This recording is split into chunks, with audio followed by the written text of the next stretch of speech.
Hello my friend, it's me again, Other, and welcome back to my channel. For today's video, gagawa tayo ng cute dress for 1-year-old. Ang tema ng party nila ay butterfly. Una, nag-construct muna ako ng basic dress na gawa sa satin at organza.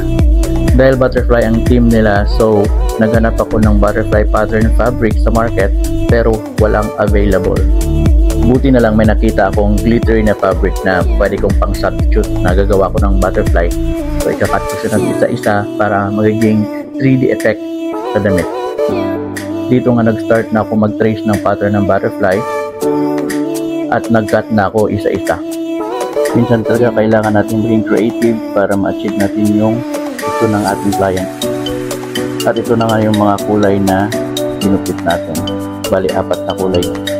Ang kagandahan sa fabric na ito, once na natamaan ng ilaw, nag-multicolor yung kulay niya. Dito nga, sinimulan ko na yung pagtatay sa gitna para matayo yung ating butterfly once na kinabit natin sa damit. At dito ko na nga sinimulan ng paggabit ng isa-isa. Medyo matrabaho nga ito kasi kailangan mong punuin ang babang part ng damit. At syempre dito ipapakita ko rin sa inyo kung gaano kahirap magkabit ng mga butterfly na to. Inaabot din ako ng 6 hours sa pagkabit lang ng mga butterfly pero kasama na yung pagkat. At ito na po yung ating finished product.